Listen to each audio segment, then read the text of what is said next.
ভারতীয় জনতা পার্টি বা বিজেপি কি সত্যি বাঙালি বিরোধী রাজনৈতিক দল? বাংলার সঙ্গে বিজেপির সম্পর্ক কেমন? বাঙালিকে কি হিন্দি বলয়ে আসল বিজেপি সত্যি ঘৃণা করে? বাংলাকে কি দিয়েছে এই দলটি? মাছ খাওয়া হিন্দু বাঙালিকে প্রকৃত হিন্দু হিসেবে মানে না গেরুয়া শিবির? বাঙালির মেধা, সংস্কৃতি, চেতনা, সেকুলার ভাবনাকে কেন বাঁকা চোখে দেখে কেন্দ্রীয় বিজেপি নেতারা? বেঙ্গল ফাইলসে আজকের এই বিশেষ প্রতিবেদনে আমরা এই প্রশ্নের উত্তর খোঁজার চেষ্টা করছি। প্রতিবেদন শুরু করার আগে একটা ছোট্ট অনুরোধ, আমাদের নতুন চ্যানেল বেঙ্গল ফাইলস সাবস্ক্রাইব করে আমাদের সাপোর্ট করুন এবং ভিডিওটি অবশ্যই শেয়ার করবেন। তার সঙ্গে আপনার মতামত কমেন্ট করে জানাতে ভুলবেন না। পশ্চিমবঙ্গে ভাজপা বিরোধী রাজনৈতিক দল, বিশেষ করে তৃণমূল কংগ্রেস এবং বামপন্থী দলগুলি ভারতীয় জনতা পার্টিকে বাঙালি বিরোধী রাজনৈতিক দল হিসেবে দাবি করে। বাঙালি মানে বাংলা ভাষায় কথা বলা মানুষ, হিন্দু বাঙালি বা মুসলিম বাঙালি নয়। বিজেপি আসলে সকল বাঙালির শত্রু। তৃণমূল কংগ্রেস এবং বামপন্থী দলগুলি দীর্ঘদিন ধরে এমন কিছু প্রচার করছে। এর জন্য তারা বেশ কিছু যুক্তিও সাজিয়েছে। তার মধ্যে উল্লেখযোগ্য কয়েকটি যুক্তির বিষয় হল বঞ্চনা, বাঙালি সংস্কৃতি, নাগরিকত্ব এবং বাংলা ভাষা। এই বিষয়গুলি আমরা ধাপে ধাপে আলোচনা করব আজ। বাঙালির সঙ্গে বিজেপির সম্পর্কের ইতিহাস। বিজেপি শব্দটি উচ্চারণের সঙ্গে সঙ্গে সাধারণ মানুষের মাথায় কয়েকটি নাম চলে আসে: নরেন্দ্র মোদী, অটল বিহারী বাজপেয়ী, শ্যামাপ্রসাদ মুখার্জি। বিজেপির ইতিহাস জড়িয়ে আছে শ্যামাপ্রসাদ মুখার্জির নামের সঙ্গে, যিনি একজন সম্ভ্রান্ত বাঙালি পরিবারের সন্তান। বিতর্কিত হলেও শ্যামাপ্রসাদ মুখার্জি বাংলা ভাগের বিষয়ে যথেষ্ট উদ্যোগ নিয়েছিলেন এবং পশ্চিমবঙ্গ যাতে পাকিস্তানের অংশ না হয় তার জন্য বিশেষভাবে সোচ্চার হয়েছিলেন। তাই শ্যামাপ্রসাদ মুখার্জি জনসংঘ নামের রাজনৈতিক দল তৈরি করেন, যার থেকেই জন্ম ভারতীয় জনতা পার্টি বা বিজেপির। ফলে বাঙালির সঙ্গে বিজেপির যে স্পষ্ট ইতিহাস তা কোনোভাবে অস্বীকার করা যায় না। বঞ্চনা। ভাজপা বিরোধী রাজনৈতিক দলগুলি দুই ধরনের বঞ্চনার কথা বলেন। এক, কেন্দ্রের বিজেপি সরকারের বঞ্চনা। বিশেষ করে তৃণমূল কংগ্রেস বারংবার সোচ্চার হয়েছে এই বিষয়ে। তাদের দাবি, কেন্দ্র সরকার বাংলাকে বঞ্চনা করছে, বাংলার প্রাপ্য টাকা আটকে রাখছে।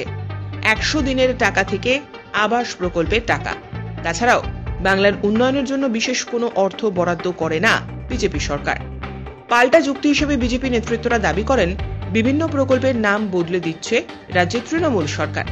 100 দিনের কাজ থেকে শুরু করে বিভিন্ন প্রকল্পের ব্যাপক দুর্নীতি হয়েছে। সরকার টাকা দিলেও গরিব মানুষ টাকা পাচ্ছেন না, তাই বন্ধ রেখেছে কেন্দ্রীয় সরকার। রাজনৈতিক বিশ্লেষকেরা বলছেন, দুর্নীতি হয়েছে তা অস্বীকার করার জায়গা নেই। প্রকল্পের নাম পরিবর্তনের মতো ঘটনার ফলেও বিষয়টি জটিল হয়েছে, সে কথাও অস্বীকার করা যাবে না। কেন্দ্র সরকারের থেকে টাকা আদায়ের বিষয়ে তৃণমূল সরকারও যে খুব কার্যকরী পদক্ষেপ নিয়েছে তাও পুরোপুরি বলা যাবে না। কিন্তু তার সঙ্গে এটাও মানতে হবে, কেন্দ্রের বিজেপি সরকারের যথেষ্ট সদিচ্ছা প্রকাশ পায়নি বাংলার সাধারণ মানুষের কাছে প্রাপ্য টাকা পৌঁছে দেওয়ার ক্ষেত্রে, এবং বাংলাকে বিশেষ কিছু দেওয়ার বিষয়েও বিজেপি এগোয়নি। দ্বিতীয়ত, রাজনৈতিক বঞ্চনা। শ্যামাপ্রসাদ মুখার্জির সৃষ্ট জনসংঘ থেকে বিজেপির জন্ম হলেও বাঙালি নেতাদের বিশেষ গুরুত্ব কেন্দ্রীয় বিজেপি কখনোই দেয়নি। এখনো অবধি কোনো বাঙালি নেতা সর্বভারতীয় স্তরে বিজেপির নেতা হননি। কোনো বাঙালির সভাপতি তো দূরস্থ, কোনো গুরুত্বপূর্ণ নীতি নির্ধারক পদে বাঙালিকে দেখা যায়নি। এমনকি কোনো বাঙালি সাংসদকে বিজেপি কখনো পূর্ণ মন্ত্রীও করেনি। এছাড়াও বিভিন্ন অভিযোগ গেরুয়া শিবিরের বিরোধী দলগুলি বারংবার তুলেছে বিজেপিকে বাঙালি বিরোধী প্রমাণ করার জন্য। রাজনৈতিক বিশ্লেষকেরা বলছেন, বিরোধী শিবিরের এই অভিযোগ তুড়ি মেরে উড়িয়ে দেওয়া যায় না। এটা সত্যি যে কোনো বাঙালি বিজেপি সরকারের পূর্ণ মন্ত্রী হননি এবং কোনো বাঙালি কেন্দ্রীয় নেতা হিসেবেও উঠে আসতে পারেননি। তবে এর একটি গুরুত্বপূর্ণ কারণ হতে পারে, বাংলায় বিজেপি কখনো শক্তিশালী ছিল না। পশ্চিমবঙ্গ থেকে তেমন কোনো নেতা তৈরি হতে পারেনি কোনোদিনই। ফলে কেন্দ্রীয় বিজেপি থেকে বাংলা দূরেই অবস্থান করেছে এবং কেন্দ্রীয় বিজেপি অভিভাবক হয়েই রয়ে গিয়েছে। বাঙালিকে ঘৃণা করে বিজেপি? রাজনৈতিক বিশ্লেষকদের একাংশের ধারণা, বিজেপি কখনো বাঙালিকে ঘৃণা করতে পারে না, কারণ তাহলে শ্যামাপ্রসাদ মুখার্জিকেও ঘৃণা করতে হবে। তাছাড়া বিজেপি স্বয়ংসেবক সংঘের যে আদর্শ মেনে চলে তাতে পশ্চিমবঙ্গকে বাদ রেখে ভারত কল্পনা করা যায় না। বিজেপি ভারত মাতার পুজো করে, ভারত মাতার ছবি আঁকেন অবনীন্দ্রনাথ ঠাকুর। তাছাড়াও বঙ্কিমচন্দ্র চট্টোপাধ্যায় ভারত মাতা ধারণার সাহিত্যিক রূপকার, বন্দে মাতরমের স্রষ্টাও তিনি। এছাড়াও স্বামী বিবেকানন্দের মতাদর্শকেও সামনে রেখে চলার কথা বলে বিজেপি। ভারতের জাতীয় সঙ্গীতও বাঙালি কবি রবীন্দ্রনাথ ঠাকুরের লেখা। ফলে ঘৃণা করার বিষয়টি বাস্তবসম্মত নয়। বাঙালির সংস্কৃতি চেতনাকেও তাই বিজেপি অস্বীকার করতে পারে না। তবে বাঙালির সেকুলারিজম নিয়ে বিজেপি বিরূপ ধারণা পোষণ করতেই পারে। সেকুলারিজম, সমাজতন্ত্র বিজেপির মতাদর্শের উল্টো দিকে অবস্থান করে। বাঙালিদের মধ্যে এই ধারণা সাধারণ হওয়ায় বিজেপি বাঙালির এই অংশটিকে গ্রহণ করবে না। যদিও সামগ্রিকভাবে বাঙালির প্রতি ঘৃণা বিষয়টিকে এমনভাবে না দেখে বরং স্বাধীনতার পরের অন্তত 5 দশক অবধি নাগপুরে RSS এর সদর দপ্তরে জাতীয় পতাকা উত্তোলন হয়নি, সেই বিষয়টির মতো বাঙালিকে ঘৃণা করার বিষয়টি অনেকাংশে একভাবে দেখা যেতে পারে। নাগরিকত্ব।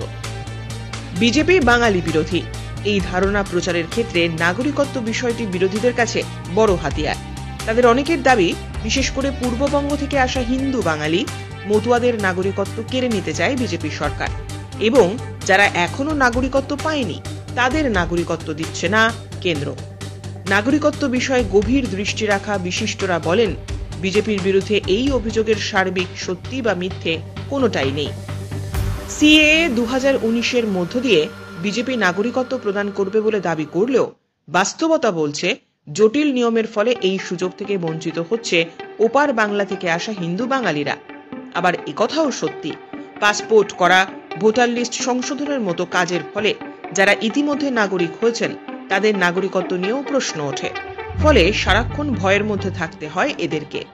কিন্তু বিজেপি এই অংশের মানুষের বেশিরভাগ ভোট পেলেও তাদের দিকে বিশেষ দৃষ্টি রাখছে না।